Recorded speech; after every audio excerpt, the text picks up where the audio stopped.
Hello student, welcome back to my channel Samrat academy. Student, मेरा नाम आकाश। मेरे प्यारे विद्यार्थियों, जितने बच्चे 2023 बोर्ड एग्जाम की तैयारी कर रहे हैं उनके लिए वीडियो बहुत ही ज्यादा इंपॉर्टेंट है।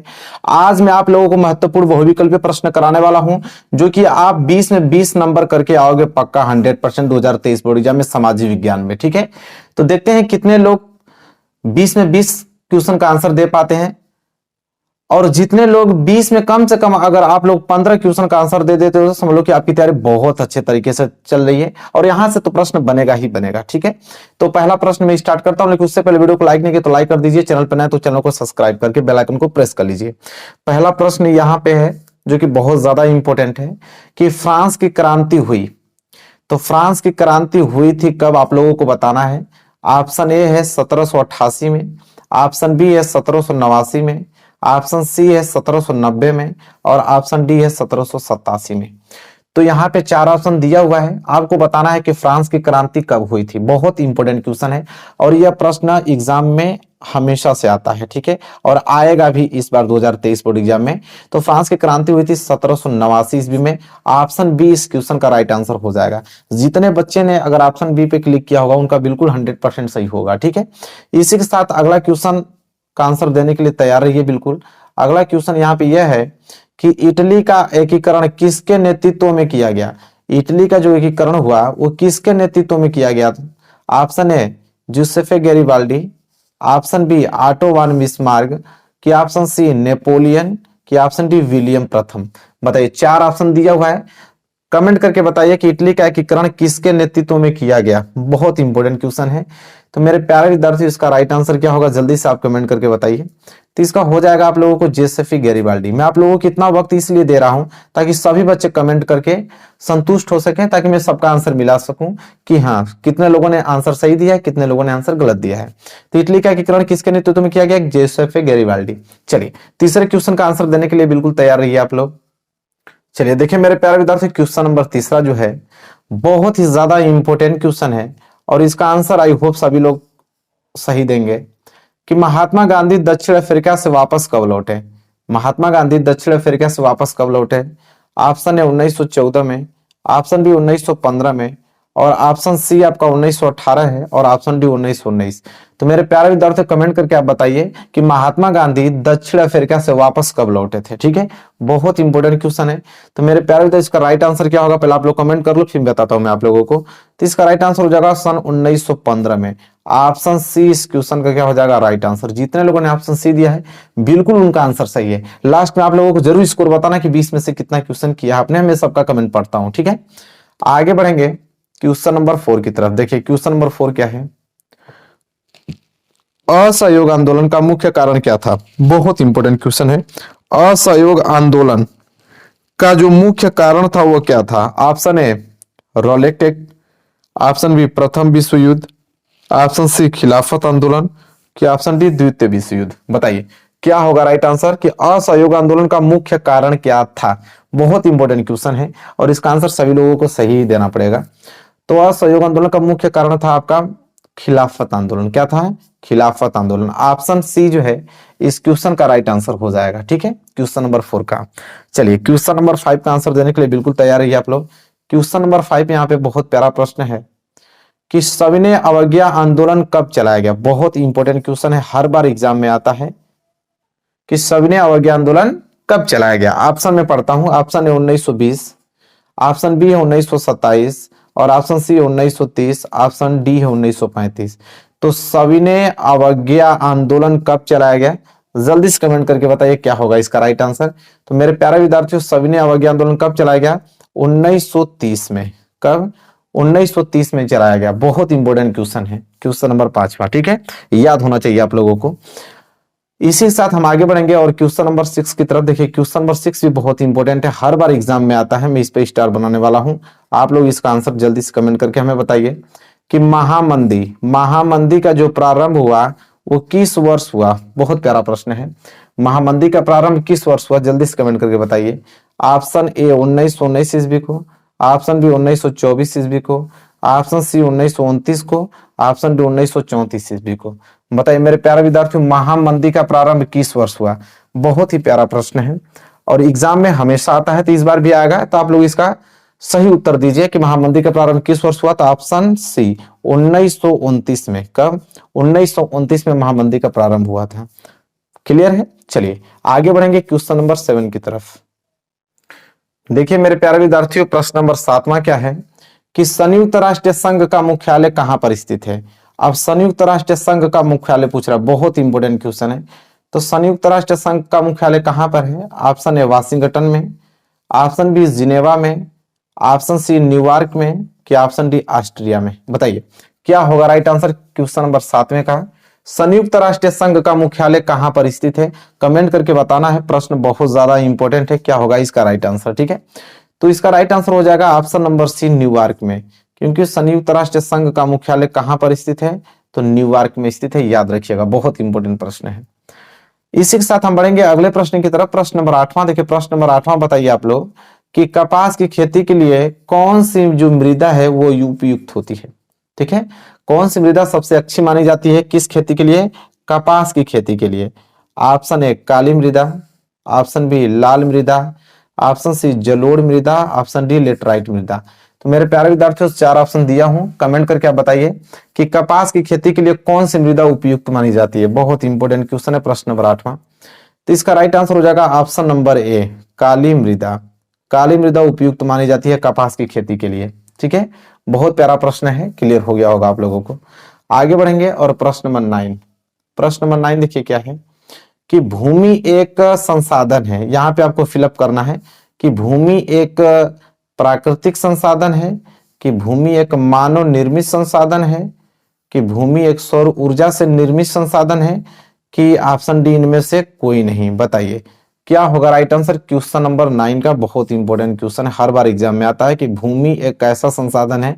तो सबको मालूम होना चाहिए कि भूमि एक प्राकृतिक संसाधन है, प्राकृतिक द्वारा बना हुआ संसाधन है भूमि। ऑप्शन ए इस क्वेश्चन का राइट आंसर हो जाएगा। ठीक है, चलिए बढ़ेंगे अगले प्रश्न की तरफ। प्रश्न नंबर 10वां देखिए, प्रश्न नंबर 10वां क्या है। प्रश्न नंबर 10वां है कि पर्वतों पर मृदा अपर्दन का साधन है। अगर हम पर्वतों पे बात करें तो पर्वतों पर मृदा जो अपर्दन हो रहा है उसका साधन क्या है। पवन है, कि हिमनद है, कि जल है, कि पशुचारण है। तो जल्दी से कमेंट करके बताइए क्या होगा राइट आंसर। ठीक है, बहुत इंपॉर्टेंट प्रश्न है कि पर्वतों पर मृदा अपर्दन का साधन क्या है। तो प्रश्न नंबर 10वां इंपॉर्टेंट क्वेश्चन है, इसका राइट आंसर हो जाएगा मेरे प्यारे विद्यार्थी हिमनद। तो पर्वतों पर मृदा अपर्दन का साधन क्या है, हिमनद। याद रखिएगा। ठीक है, एग्जाम में जब ये प्रश्न आए तुरंत आप लोगों को क्लिक करना है ऑप्शन नंबर बी पे। ठीक है, चलिए आगे बढ़ते हैं प्रश्न नंबर 11 की तरफ। देखिए मेरे प्यारे विद्यार्थियों, प्रश्न नंबर 11 क्या है कि चिपको आंदोलन, क्या पूछा यहाँ पे, चिपको आंदोलन संबंधित है।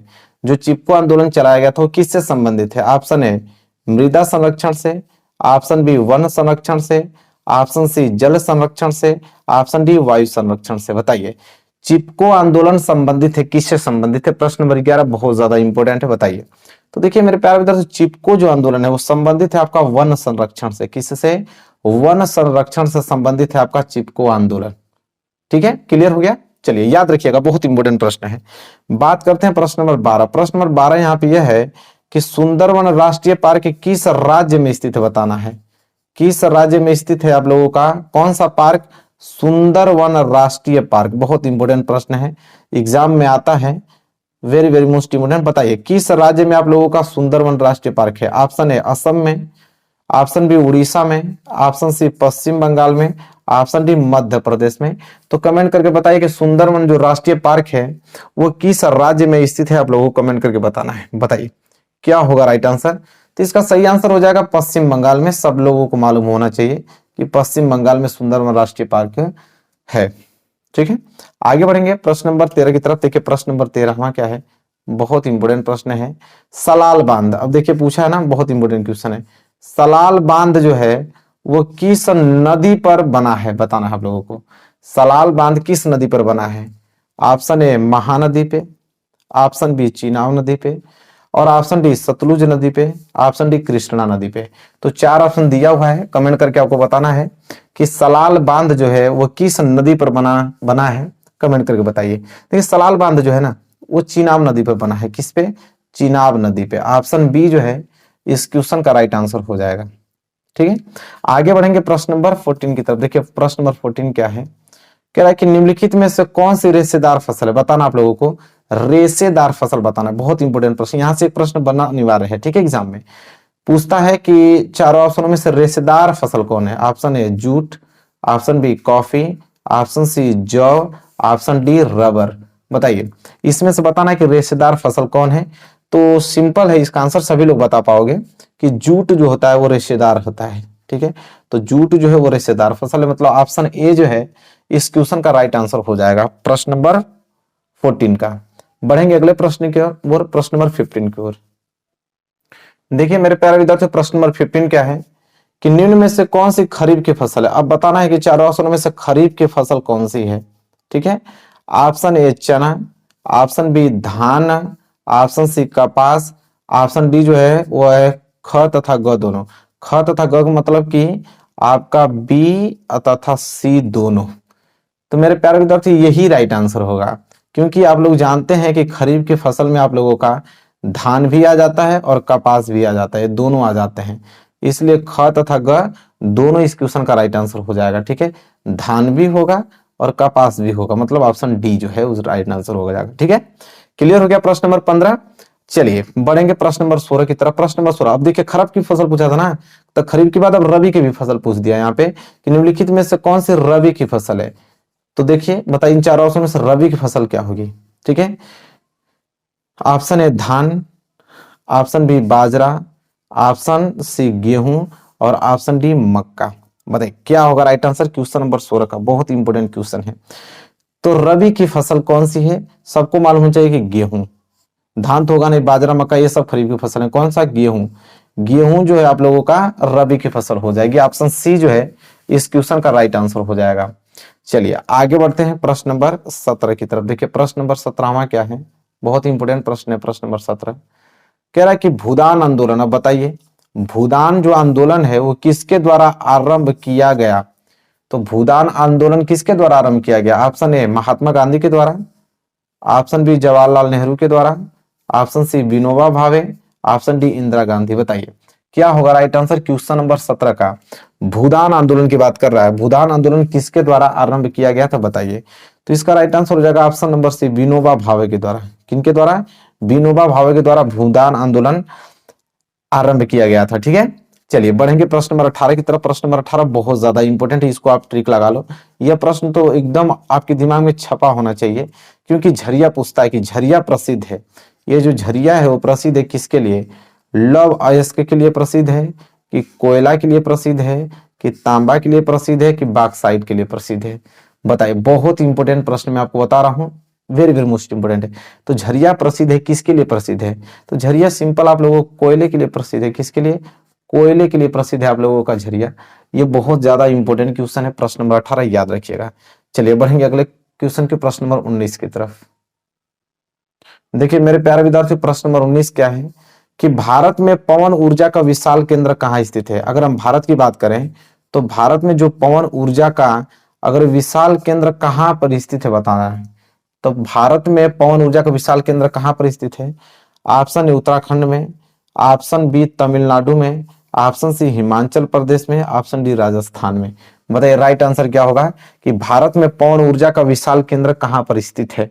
बहुत ही प्यारा प्रश्न है। तो इसका राइट आंसर हो जाएगा मेरे प्यारे विद्यार्थियों तमिलनाडु। क्या हो जाएगा, तमिलनाडु। ऑप्शन बी इस क्वेश्चन का राइट आंसर हो जाएगा, ठीक है। चलिए आगे बढ़ते हैं प्रश्न नंबर 20वें की तरफ। देखिए प्रश्न नंबर 20वां क्या है, ये भी प्रश्न बहुत ज्यादा हाईलाइटेड है। जैसे वहां पे झरिया था ना कोयले के लिए प्रसिद्ध, इसलिए मुंबई हाई भी पूछता है कि मुंबई हाई, बहुत इंपोर्टेंट प्रश्न है। मुंबई हाई प्रसिद्ध है किसके लिए। ऑप्शन ए तेल शोध कारखानों के लिए, कि ऑप्शन बी आप लोगों का फिल्मी सिटी के लिए, कि ऑप्शन सी आप लोगों के गेटवे ऑफ इंडिया के लिए, ऑप्शन डी उपयुक्त में से कोई नहीं। बताइए मुंबई हाई प्रसिद्ध है किसके लिए। तो मेरे प्यारे विद्यार्थी इसका राइट आंसर हो जाएगा ऑप्शन नंबर ए, तेल शोध कारखानों के लिए प्रसिद्ध है आप लोगों का मुंबई हाई, ठीक है, याद रखिएगा। बहुत इंपॉर्टेंट प्रश्न है। प्रश्न नंबर 21 की तरफ बढ़ेंगे। देखिए प्रश्न नंबर 21वां क्या है कि निम्नलिखित में से किस वस्तु का निर्यातक भारत नहीं है। मतलब किस वस्तु का जो निर्यात है वो भारत नहीं करता है। Option A coffee, option B उर्वरक, ऑप्शन सी तंबाकू और ऑप्शन डी चाय। बताइए क्या होगा राइट आंसर क्वेश्चन नंबर 21 का। बहुत इंपॉर्टेंट प्रश्न है कि किस वस्तु का निर्यातक भारत नहीं है। तो इसका राइट आंसर होगा ऑप्शन नंबर बी, उर्वरक का। उर्वरक का निर्यातक जो है भारत नहीं है, मतलब निर्वाह नहीं करता है, ठीक है। तो इसका निर्यात भारत नहीं करता उर्वरक का। तो जैसा कि आपने देखा मेरे प्यारे विद्यार्थियों 21 क्वेश्चन हमने बताया। ईमानदारी से आप लोग कमेंट करके बताइए कितना क्वेश्चन आपने सही किया है, मैं सबका आंसर देखूंगा, ठीक है। और यहाँ से प्रश्न बनना अनिवार्य है, कोई भी आपको रोक नहीं सकता। इस बार 20 में 20 आप लोगों का 100% बहुविकल्प पे पूरा होगा। और इधर 50 में 50 नंबर की तैयारी आप लोगों को लघुत्तरी और दीर्घोत्तरी की चल रही है। तो वहां से आप लोग वीडियो देखते रहिए। चैनल पर नए तो चैनल को सब्सक्राइब करके बेल आइकन को प्रेस कर लीजिए। डेली वीडियो आती है इस तरह की और डेली आप लोगों की प्रैक्टिस होती रहती है। तो मिलेंगे नेक्स्ट वीडियो में, तब तक के लिए धन्यवाद।